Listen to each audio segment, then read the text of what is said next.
할렐루야. 오늘도 하루를 예배로 출발하는 여러분들을 축복합니다. 오늘도 예배하는 여러분들의 삶 속에 하나님의 임재와 함께 하심이 항상 충만하시기를 소망합니다. 기도하겠습니다. 아버지 하나님, 하나님께서 우리를 선택하셔서 거룩하게 하시고 또한 의롭게 하셔서 하나님의 자녀 삼아주심을 감사합니다. 주님, 예수 그리스도의 희생이 있었기에 우리가 이처럼 하나님의 자녀가 될 수 있었음을 날마다 기억하게 하셔서 주님께서 원하시는 삶, 주님께서 기뻐하시는 삶을 살아갈 수 있도록 인도하여 주시옵소서. 주님께서 우리에게 원하시는 것은 거룩한 삶입니다. 오늘도 세상과 구별되어 세상에 동화되지 아니하고 오히려 하나님 말씀대로 살려고 발버둥치며 오늘도 하나님의 백성으로서의 정체성을 날마다 기억하며 살아갈 수 있도록 인도하여 주시옵소서. 오늘도 힘써 주의 말씀을 지키게 하여 주시고 오늘도 우리에게 주신 주님의 귀한 사랑을 전하는 아름다운 삶이 되게 하여 주시옵소서. 이 일을 위하여 주님께서 우리를 부르시고 세워주셨사오니 하나님의 뜻에 맞는 삶을 살게 하여 주시고 무엇보다도 하나님의 뜻을 이루는 삶을 이 땅 위에서 살아갈 수 있도록 도와주시옵소서. 예수 그리스도의 이름으로 기도하옵나이다. 아멘. 다 함께 찬송가 484장 찬양 드립니다.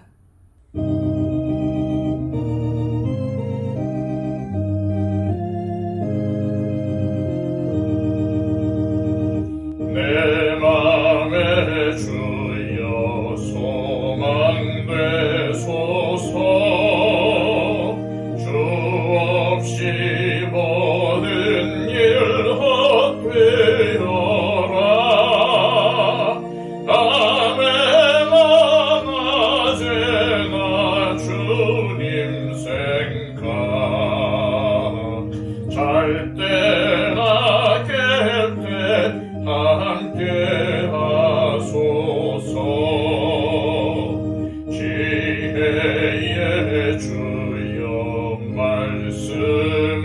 말씀으로서 언제나 내 안에 계십소서. 주는 내 아버지 하늘 아들, 주 안에 내가 늘 함께하네. 세상의 영광 난 보여도 언제나 주님은 나의 기여. 주님만 내 맘에 계시오니 영원한 주님 참 귀하셔라. 영원한 주님 내 승리의 주, 하늘의 기쁨을 주옵소서. 어떠한 고난이 닥쳐와도 만유의 주여 소망되소서.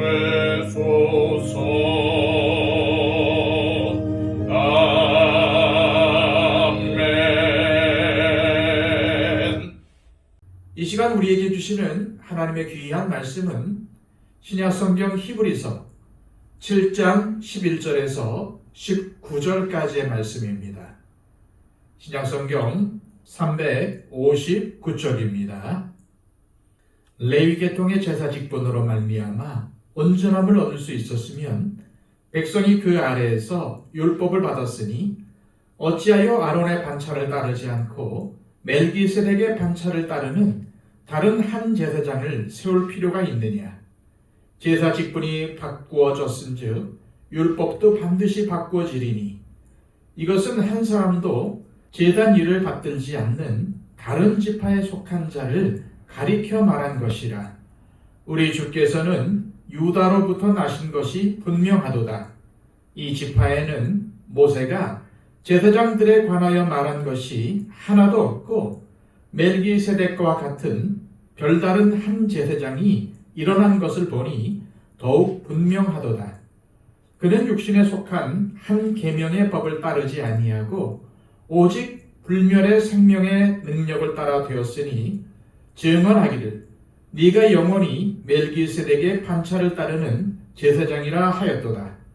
전에 있던 계명은 연약하고 무익함으로 패하고 율법은 아무것도 온전하게 못할지라.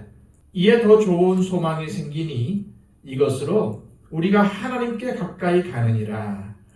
아멘. 계속 말씀드리고 있지만 히브리서라는 편지를 받는 수신자들은 유대 그리스도인들입니다. 그런 그들을 믿음에서 흘러 떠내려가게 하는 것들 가운데 하나는 그리스도인에 대한 박해였습니다. 그들은 단지 예수를 믿는다는 이유만으로 박해를 받아야 했습니다. 그런데 그들이 옛날에 믿었던 유대교는 여전히 존재할 뿐만 아니라 박해를 받지 않더라는 것입니다. 바로 이러한 상황 때문에 그들은 갈등할 수밖에 없었고 한 번 비침을 얻었으나 다시 유대교로 돌아가고 싶은 유혹을 느끼게 했던 것입니다. 그런 많은 유혹들 중 하나가 바로 대제사장이었던 것 같습니다. 그런 이유로 히브리서 기록자는 대제사장에 대해서 집중적으로 이야기합니다. 대제사장에 관한 이야기는 히브리서 4장 14절부터 시작이 되었습니다. 우리에게 있는 큰 대제사장 예수 그리스도를 소개함으로 대제사장 이야기를 시작했던 것입니다. 5장에서도 일반적인 대제사장들과 예수 그리스도의 대제사장 되심을 비교해서 설명했습니다.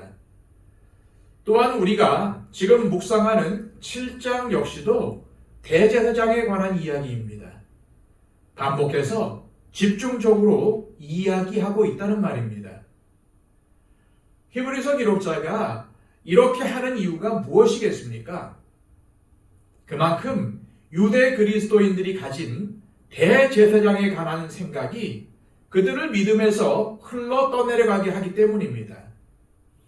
이들의 혼란은 인간 대제사장과 예수 그리스도가 무슨 상관이 있느냐를 아직 명확하게 이해하지 못하는 것에 있었습니다. 그래서 그들은 유혹을 받고 있는 것입니다. 유대교회는 대제사장이 지금도 존재하고 있고 또한 유대교 역시 어려움 없이 건재하고 있다는 것이 유대 그리스도인들을 혼란스럽게 만들었고 그래서 히브리서 기록자는 구약의 대제사장과 예수 그리스도가 대제사장이 되셨다는 사실이 어떻게 다른가를 설명해야 했던 것입니다. 이런 이유로 히브리서 기록자는 오늘 본문을 통해서 다시 율법의 관점에서 대제사장을 설명합니다. 특히 오늘 본문에서 히브리서 기록자는 율법이 가진 한계에 관해 설명하고 있습니다. 11절과 12절 그리고 18절과 19절은 서로 병행을 이루면서 율법의 한계를 지적하며 율법을 따르지 않는 멜기세덱과 같은 대제사장이 필요한 이유를 설명하고 있습니다. 그리고 13절에서 17절까지는 멜기세덱과 예수님의 관계를 설명하면서 아론의 계열이 아닌 멜기세덱의 계열을 따른 대제사장 예수 그리스도를 설명합니다. 다시 말해 예수 그리스도가 왜 대제사장이신지를 설명하면서 예수님을 올바르게 알고 믿을 것을 요청하는 것입니다. 히브리서 기록자는 11절에서 아주 의미 있는 질문을 던집니다. 11절입니다. 레위 계통의 제사 직분으로 말미암아 온전함을 얻을 수 있었으면 백성이 그 아래에서 율법을 받았으니 어찌하여 아론의 반차를 따르지 않고 멜기세덱의 반차를 따르는 다른 한 제사장을 세울 필요가 있느냐? 너희들이 알고 있는 레위 계통의 제사 직분이 온전하다면 왜 굳이 멜기세덱의 반차를 따르는 다른 제사장이 필요하였겠는가? 라는 질문입니다. 그러면서 12절에 이렇게 말하죠. 제사 직분이 바꾸어졌은즉 율법도 반드시 바꾸어지리니. 여기서 바꾸어진다는 말은 변한다는 말입니다. 그러니까 율법의 제사장은 처음부터 변화를 염두에 두고 있었고 제사장 직분이 변하게 되면 필연적으로 율법도 변하게 된다는 의미입니다. 사실 유대인들은 레위 지파 아론의 반차를 따르는 제사장직을 절대적이고 영원한 것으로 간주했습니다. 그러나 이와는 반대로 히브리서 기록자는 이 제사장직이 바꾸어졌다고 주장합니다. 유대인들은 레위 지파 제사장직의 절대성을 하나님께서 모세에게 주신 율법에 근거해서 주장했습니다.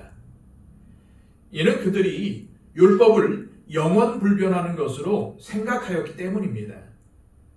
그러나 히브리서 기록자는 제사장직이 바뀌었음을 지적하면서 율법도 반드시 바뀔 것이라고 주장한 것입니다. 히브리서 기록자가 이렇게 주장한 것은 모든 제사장직이 율법에 근거하기 때문에 하나님께서 불완전한 제사장 직분을 바꾸셨다면 그것에 대해 규정하고 있는 율법 역시 불완전하여 바뀔 수밖에 없다는 사실을 의미하기 때문입니다.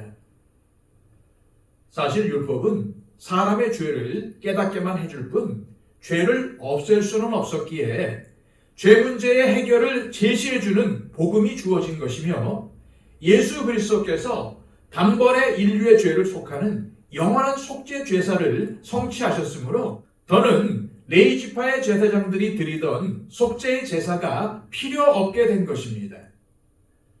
그리고 그 밖의 모든 율법 조항도 복음이 제시하는 각종 교훈으로 더욱 승화되었습니다. 그렇다면 히브리서 기록자가 이처럼 율법의 불완전성에 대하여 강조하는 근본적인 이유는 무엇일까요? 그것은 불완전한 율법을 지켜 행하는 것으로는 그 누구도 구원을 얻을 수 없음에도 불구하고 유대인들은 구원을 얻기 위해서는 율법을 지켜 행해야 한다고 주장하기 때문에 그것이 잘못된 것임을 지적하기 위함이었습니다. 그리고 더 큰 이유는 이 히브리서라는 편지를 읽은 유대 그리스도인 중에서 다시금 유대교로 되돌아가려는 자들의 어리석음을 경고하기 위해서였습니다. 계속해서 18절과 19절입니다. 전에 있던 계명은 연약하고 무익함으로 패하고 율법은 아무것도 온전하게 못할지라. 이에 더 좋은 소망이 생기니 이것으로 우리가 하나님께 가까이 가느니라. 처음부터 율법은 더 좋은 소망을 위해서 주어진 것입니다. 레위 지파 사람들에게 제사장의 직분을 감당하게 하신 것은 결국 그 제사장들의 한계를 보게 하셔서 영원한 대제사장이 필요하다는 것을 깨닫게 하시기 위한 것이었던 것입니다. 구약의 제사장은 제사장들의 숫자가 많았다는 것과 자기의 죄를 위한 제사를 먼저 드려야 했던 한계가 있었습니다. 구약의 제사장들은 약점을 가진 사람들이었습니다. 그런 옛 언약이 폐해지고 새로운 언약이 세워질 때 더 좋은 소망이 생기게 되는 것입니다. 그리고 이 더 좋은 소망으로 우리는 하나님께 가까이 갈 수 있게 되었습니다. 이 더 좋은 소망이 누구라는 것입니까? 예수 그리스도라는 것입니다. 예수님은 육신에 속한 계명의 법이 아닌 불멸의 생명의 능력을 따라서 멜기세덱의 반차를 따르는 대제사장이셨습니다. 사실 구약 율법의 폐지와 완성에 관한 말씀은 갈라디아서와 로마서에서 훨씬 깊이 있게 다루고 있습니다. 히브리서 기록자는 제사장 직분에 관해 설명하면서 율법도 그리고 대제사장직도 예수 그리스도께서 오심으로 완성되었음을 말씀하고 있는 것입니다. 율법은 아무도 온전하게 하지 못합니다. 갈라디아서에서는 그래서 율법은 예수 그리스도에게로 인도하는 몽학선생, 즉 초등교사라고 말씀하고 있습니다.